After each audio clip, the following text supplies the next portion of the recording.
Ladies and gentlemen, welcome once again to another cast here. In the south, in the blue, we have Adoba gonna be playing as Loki. In the north, from the land down under, it's AussieDrongo gonna be playing as Gaia. This is the Blue Lagoon. Not to be confused with that weird movie. Anyway, so we got the Atlanteans versus the Norse here. So I'm pretty excited to see how these two pantheons clash. I guess we'll find out here in a little bit. Let's jump over to the relics while we're waiting for the the early game slowness to conclude. We've got increased the attack of ranged soldiers and ranged heroes. That's pretty good, 5%. That's not bad, especially if in ranged fights you get that little edge over your opponent.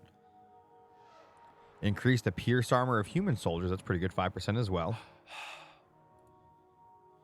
And we've got increased the ranged attack of buildings. That's really good for defensive stuff, or if you're being offensive with towers. We've got the villagers gather wood and gold faster, 5%. So the earlier you get this one, the better off you are. You'll actually get maximum value out of that if you can get that pretty early. By the way, guys, welcome to the stream. Welcome. If you're on YouTube, Kick, Twitch, it doesn't matter. Welcome. If you're watching in the future in glorious 4K on YouTube, welcome back. Is there actually a correct way to spell octane? Honestly, Jojo, I looked it up. So octane with an I, right, is the character from, oh my God, what's that shooter called? Apex, right? And then ANE is like the explosive stuff. So I guess ANE is correct for what we're going for here. And by the way, Jojo, it's awesome to have you here, buddy. All right. Eco's looking pretty good for both players right now. I'm assuming Drongo knows what he's doing here, looking really strong with the Atlanteans thus far. For those that don't know, the Atlanteans are a little bit more special in the way that they gather resources on the map. Sure, they still have villagers, but their villagers have a little trick/secret. And I have to turn off my alerts. I forgot again. I'm such a noob at casting. Anyway, thank you so much for that follow, my little cat. I shouldn't have said that out loud. So we've got the villagers here. They're called citizens for the Atlanteans. The way they gather is you do not need a granary, a mining camp, or a lumber yard. You don't need any of those things. The villager just gathers. It goes right into the mule, which in turn goes right into your resources. So it doesn't matter where you send them or where they go. If they're collecting, you're getting the resource. You don't have to worry about them going into my chat. Okay. You don't have to worry about them going, long harvesting or anything like that. They're just simply gathering. If they're not idle, they're working, and they're doing it as efficiently as possible. Now, right now, Drongo, he's got his scouts over here on each side, starting to get that bubble of vision going. These guys, when they're standing still, their vision slowly increases up to a certain radius. And it looks like he's got one over here near the watering hole as well. Both players right now still in that first age. You guys can actually check up here in the upper right and the upper left. Yo, Fly Like Jangle, thank you so much for the sub. In the upper left here, we can actually see behind the symbol, the age 1, and the age 1 over here, the little colored bar. As that fills up, you can see when they're going to hit that next age. So, as you can see, the Drongo is actually going to hit the next age first. Hype train, yeah. I've never had a hype train Age of Mythology before. That'd be something, wouldn't it? All right, so we're going to be seeing the giraffes continue to get taken down here, doing a great job keeping that that ox cart in a good spot. Could probably put it right there, maybe get maximum efficiency, but it doesn't really matter. You're not going to notice that too much. Unless things are really, really close. All right, so now both players are at the next age. Let's see if either player is getting aggressive here. We've got the Hasir for Adoba. We got a relic being carried in. That's pretty nice as well. I'm looking for any craziness. All right, so we've got the troll out. for Adoba right now. What's Drongo going to do? He does have the ability to drop in that man-eater plant at any time. You guys can see it up here. It's called the Carnivora. Spawns a giant plant that pulls humans and ships and devours them. You guys have probably seen that before if you watched some of my previous videos. The Atlanteans love that god, and dropping in that power is amazing. Especially in water battles, I've noticed it's exceptionally powerful.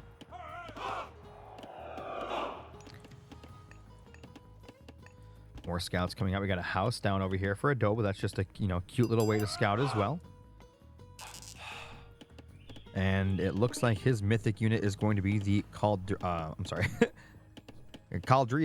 And what that does, it's a non-aggressive, so myth unit heals allied units and slows down enemy units. Has no attack, but can only be attacked by other ranged units. So unless these guys are like Thor and can learn to throw their hammer, that scout has nothing to worry about. We got a little attack coming in here already from Drongo. Got some of those ballistas. I love watching these units. They are just absolutely amazing. They have a lot of DPS, especially against infantry units like this. And as you guys can see, as good as the Hesirs are, they're not doing so well against these ballistas right now. And Drongo's doing a great job even bringing that relic back home yet again. Trolls coming forward. I'm looking for some heroes from Drongo, because without heroes, that troll is going to have an absolute field day. And just like that, he upgraded the ballista to being a hero unit there. And he's going to have to pull back that troll now because it will take bonus damage from that hero. For those that don't know, all hero type units do bonus damage versus mythic units. So keep that in mind when you guys are playing the game. All right, so nothing too crazy going on yet. Both players kind of just scuffling in the middle a little bit, and nothing insane. No one's pulling ahead in any particular way right now. The Blitz boys are real thick. I like them, man. These guys in real life, these guys would be like not bodybuilders. Would they be like the strongman competition? The selection bug? I don't know. You saw that too. That weird thing where like it was like glowing and flashing. I have no idea. It's just the game right now. I can't control that. Still zooming around. Absolutely. Age of Empires 2, I think they have units like this, but there's actually no unit pulling them or pushing them. It's just a unit. I find that kind of funny in that game.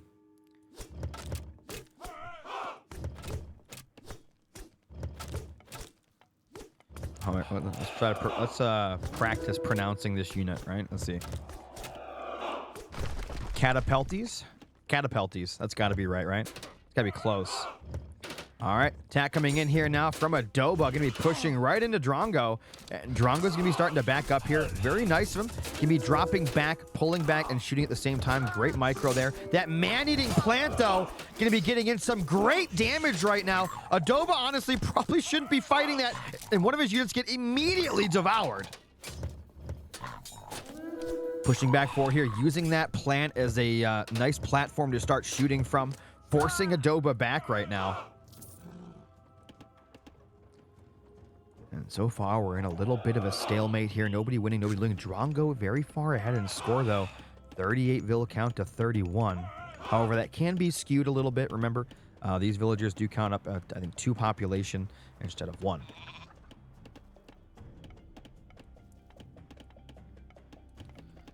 Let's take a look back here. We got more of the units coming in from Adobe. He's got a little raiding party on the right-hand side, maybe looking to go look for some villagers up top, and he will find them. And just like that, Drongo's army getting thicker and thicker by the second. The ballista is so powerful. And it looks like he's going to return home even with that raiding party. I really would have liked it if he went up there and tried to maybe get a couple of villager kills, but not going to be the case. We get a fountain coming down. For those that don't know, the healing spring heals units friendly to whoever controls it. So, guys, little thing here. If you use this ability, make sure you have it in a position where you can hold that position forever. Because if you lose the position near this fountain, this healing spring, your opponent will take it from you. And it'll be used against you. We have a bunch of villagers moving forward. Where are those going? What is he planning to do? What is happening? Oh, he's just going after the food there. That is a very... Okay, and what did I tell you guys? Just like that, Drongo now has a healing spring to fight from. He's took it back. He's taking it back here. Got some structures here being made from Drongo. That's going to be allowing him to build. Here we got a manor. 2 manors, actually. He's going to be using those just for population, I guess. And here the fight is about to begin now. Another man-eating plant put right into the middle of the fight. Such a great zoning ability. And Adoba decides, you know what? I got to fight here. I'm going to fight underneath the guise of this man-eating plant. And I got to tell you, it's probably not a good idea. Drongo absolutely loving this right now. And Adoba being pushed all the way back. Has absolutely no military. And AussieDrongo going to take the W here. 10 minutes and 31 seconds flat. GG's to both players. Good job to Adoba. But Drongo going to take the W. All right, guys, we're going to move on to the next one. But if you're over watching on YouTube in the future, my name is Yo Desla, and I'll see you guys next time.